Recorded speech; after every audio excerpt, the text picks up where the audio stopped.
Hello দর্শক, আসসালামু আলাইকুম। ব্রেকিং নিউজ, মহার্ঘ ভাতার গেজেট জারি, নবম পে স্কেল ও বেতন বাড়ল 15,480 টাকা পর্যন্ত। ইতিমধ্যে এ বিষয়ে প্রথম আলো পত্রিকায় একটি প্রতিবেদন প্রকাশিত হয়েছে। আজকের এই ভিডিওটিতে আমি এই প্রতিবেদনের সকল বিষয় নিয়ে বিস্তারিত আলোচনা করতেছি। ভিডিওটি শুরু করার পূর্বে আপনাদের কাছে বিনীতভাবে রিকোয়েস্ট করতেছি, আপনারা অবশ্যই আমাদের এই চ্যানেলটি সাবস্ক্রাইব করে বেল আইকনটি অল করে দিন। চাকরিজীবীদের দীর্ঘ প্রতীক্ষার অবসান ঘটিয়ে গতকাল প্রকাশ করেছে মহার্ঘ ভাতার বিশেষ গেজেট। অর্থ মন্ত্রণালয় থেকে গতকাল সোমবার সকাল 10টায় জারি হয় এই গেজেট অনুযায়ী নবম জাতীয় বেতন স্কেল। পে স্কেল কার্যকর হওয়ার পূর্ব পর্যন্ত সব সরকারি কর্মকর্তা কর্মচারী পেতে যাচ্ছেন 35% মহার্ঘ ভাতা। পাশাপাশি নতুন বেতন কাঠামোর সর্বোচ্চ 15,480 টাকা পর্যন্ত বেতন বাড়ানো হয়েছে। চলমান অর্থ বছরে এটি সরকারের বৃহৎ আর্থিক ঘোষণাগুলোর মধ্যে অন্যতম একটি। গেজেট অনুসারে যেহেতু নবম জাতীয় বেতন স্কেল এখনও পুরোপুরি কার্যকর হয়নি, এই ভাতা সমন্বয়মূলক হিসাবে প্রদান করা হবে। এই ভাতা মূল বেতনের সাথে যুক্ত না হয়ে পৃথকভাবে প্রদায় হবে এবং পে স্কেল কার্যকর হলে তা বাতিল হবে। তবে চাকরিজীবীদের আর্থিক স্বস্তি নিশ্চিত করতে এই ভাতার পরিমাণ যথেষ্ট বলে মনে করছেন অর্থ বিভাগ। অর্থ মন্ত্রণালয়ের অতিরিক্ত সচিব মোহাম্মদ সেলিম হোসেন এক প্রেস ব্রিফিংয়ে বলেন, মূল্যস্ফীতি ও জীবনযাত্রার ব্যয় চাপ সরকারি চাকরিজীবীদের উপর প্রবল হয়ে উঠেছে।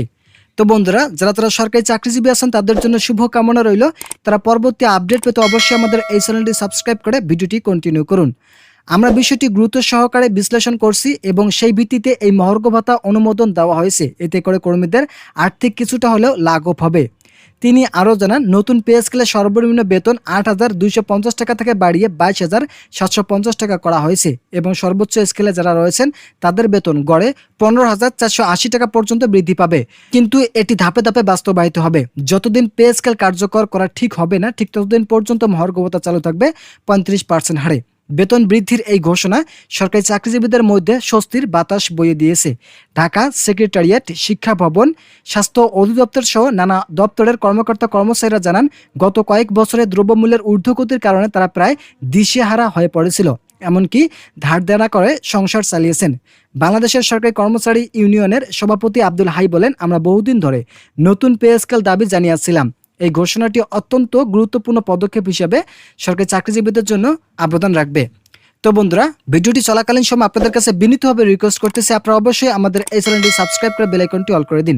অন্যদিকে অর্থনীতিবিদরা অনেকে এই সিদ্ধান্তকে যথেষ্ট বলে মনে করলেও সরকারি ব্যয়ের দিকে এটি চাপযুক্ত পদক্ষেপ হিসেবে দেখছেন। ঢাকা বিশ্ববিদ্যালয়ের অর্থনীতি বিভাগের অধ্যাপক ডক্টর শামীম আহমেদ বলেন, সরকারি চাকরিজীবীদের স্বস্তি দিতে মহার্ঘ ভাতা জরুরি পদক্ষেপ নেওয়া হয়েছে।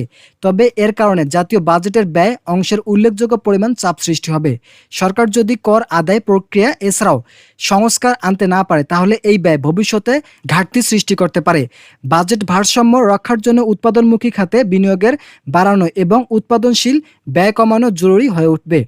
অর্থনৈতিক বাস্তবতা থেকে বিবেচনা করলে দেখা যায়, চলতি অর্থ বছরের প্রথম 6 মাসেই দেশব্যাপী গড় মূল্যস্ফীতি 9.2% ঘরে অবস্থান করছে, যা গত 5 বছরের মধ্যে সর্বোচ্চ হিসেবে গণ্য করা হচ্ছে। ফলে নিত্যপণ্য, বিদ্যুৎ, পরিবহন, চিকিৎসা ও শিক্ষা খরচও সাধারণ মানুষের নাগালের বাইরে চলে যাচ্ছে। এমতো অবস্থায় বেতন বৃদ্ধি ও ভাতা প্রদানের সিদ্ধান্ত শুধুমাত্র সরকারি কর্মচারীদের জন্য স্বস্তি নয় এবং সামগ্রিক অর্থনীতিতেও একটি ইতিবাচক বার্তা বহন করবে। তবে প্রশ্ন উঠেছে, নতুন বেতন কাঠামো সম্পূর্ণভাবে কার্যকর কবে হবে?